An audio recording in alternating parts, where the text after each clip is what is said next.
எல்லாருக்கும் வணக்கம். இப்போ சம்மர் சீசன்றதுனால பழங்களை வச்சு ஒரு ஃப்ரூட் கேக் செய்ய போகிறோம். சில்லுன்னு இருக்கும், வெயில் காலத்தில் சாப்பிட்றதுக்கும் நல்லாயிருக்கும். பழங்கள்லாம் சேர்த்து செய்கிறதுனால இது ஹெல்த்தாகவும் இருக்கும். வாங்க எப்படி செய்யறதுன்னு பார்க்கலாம். இதுக்கு தேவையான பொருள் இந்த அகர் எடுத்து வச்சுருக்கேன், ஒரு பாக்கெட்டு. இது இந்த ஒரு பாக்கெட் அப்படியே பிரித்து வச்சுருக்கேன். இது எல்லா சூப்பர் மார்க்கெட்லேயும் கிடைக்கும். இது வெறும் 35 ரூபா தான். இதில் ஜெல்லி எல்லாமே பண்ணலாம். இந்த அகர் ஒரு கப்பு சர்க்கரை, பழம் அன்னாசி பழம், மாம்பழம், வாழைப்பழம், திராட்சை, இது எல்லாத்தையும் நான் சின்னதாக பீஸாக கட் பண்ணி வச்சுருக்கேன். இது அன்னாசி பழம், இது திராட்சை, இது பாதியாக கட் பண்ணி வச்சுருக்கேன். இது வாழைப்பழம், இது மாம்பழம். இன்னும் என்னென்ன பழம்லாம் இருக்கோ எந்த பழம்னாலும் போட்டுக்கலாம். இப்போ வாங்க எப்படி செய்யறதுன்னு பார்க்கலாம். இந்த அகரை நல்லா கரைய வச்சுக்கணும். இதில் ஒரு கப் அளவுக்கு தண்ணி ஊற்றிக்கலாம். ஒரு கப் அளவு தண்ணி ஊற்றிக்கிட்டு அடுப்பை பற்ற வச்சுக்கலாம். தண்ணி நல்லா சூடாகட்டும்.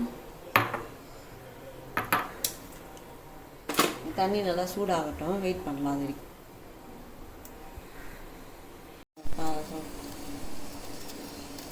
வரைக்கும் அகர் இப்போ போட்டுக்கலாம். நல்லா தண்ணி கொதிக்குது. இது எல்லாத்தையும் ஃபுல்லாக போட்டுக்கலாம். அதில் போட்டு கலரி விட்டுடலாம். இப்போ இதில் ஒரு அரை கப்பு அகர் இருந்தது. நான் இதில் 3/4 கப் சர்க்கரை போடுறேன். ஏன்னா பழமும் வேறு தீப்பாக இருக்கும், அதனால் 3/4 கப் சர்க்கரை போட்டுக்கலாம். இது எல்லாத்தையும் நல்லா கலரிக்கலாம்.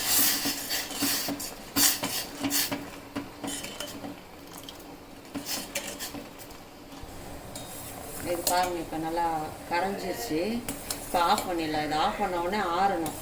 ஆறின பிறகு இந்த ஒரு கப் பால் ஊற்றலாம். இப்போ ஊற்றினோம்னா திரிஞ்சிடும், அதனால் இதை ஆற வச்சுட்டு தான் ஊற்றணும்.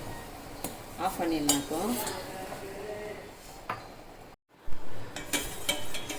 இப்போ சூடு ஆறிடுச்சு, சர்க்கரை எல்லாம் கரைஞ்சிருச்சு. இப்போ இதில் காய்ச்சி ஆற வச்ச பால், சூடாக இருக்கக்கூடாது. சூடாக பால் ஊற்றினா திரிஞ்சு போயிடும்.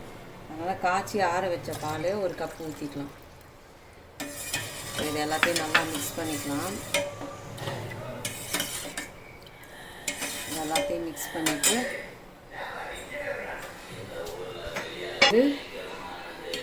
அன்னாசி பழம் கொஞ்சம், மாம்பழம் கொஞ்சம், அப்புறம் திராட்சை கொஞ்சம், வாழைப்பழம் கொஞ்சம். இதெல்லாம் சரியாக இருக்கான்னு பார்த்துட்டு இந்த மிக்சர் இருக்க பழத்தை போட்டுக்கலாம்.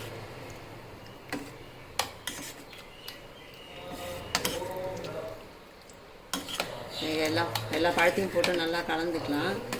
கலந்துட்டு இது எல்லாத்தையும் இந்த கண்ணாடி பவுலில் ஊற்றிக்கலாம்.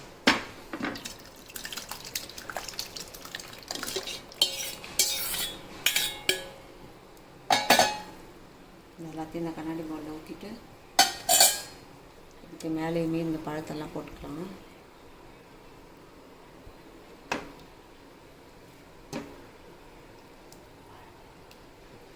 பனானா, கிரேப்ஸு, மேங்கோ, இதில் இன்னும் என்னென்ன பழம்லாம் வேணுனாலும் சேர்த்துக்கலாம்.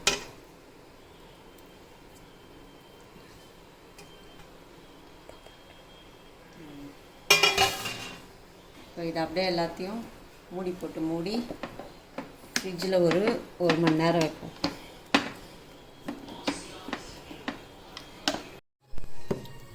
ஃப்ரீசரில் வச்சு ஒரு 2 மணி நேரம் ஆயிடுச்சு.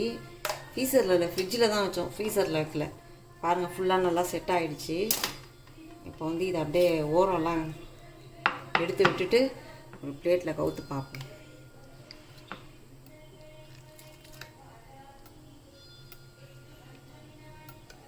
அது அப்படியே வந்துடும் போது.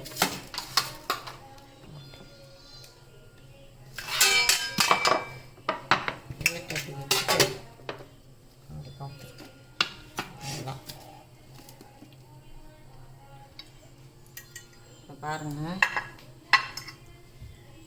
இது அப்படியே திருப்பிக்கோங்க.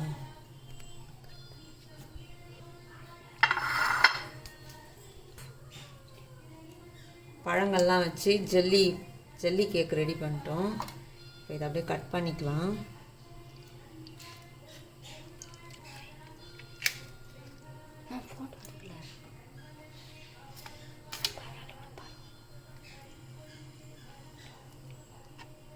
பார்த்தீங்களா எவ்வளோ அழகாக இருக்குன்னு.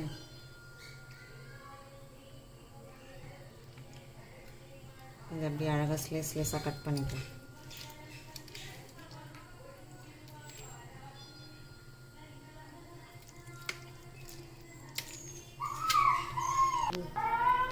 பாருங்கள், ஃப்ரூட்ஸ் வச்சு அழகாக ஒரு ஜெல்லி கேக் பண்ணியிருக்கோம். இது சாப்பிட நல்லாவும் இருக்கும், டேஸ்ட்டாகவும் இருக்கும், வெயிலுக்கு சூப்பராக இருக்கும். இது மாதிரி நீங்களும் செஞ்சு பசங்களுக்கு கொடுங்க. நாளைக்கு இன்னொரு வீடியோவில் பார்க்கலாம்.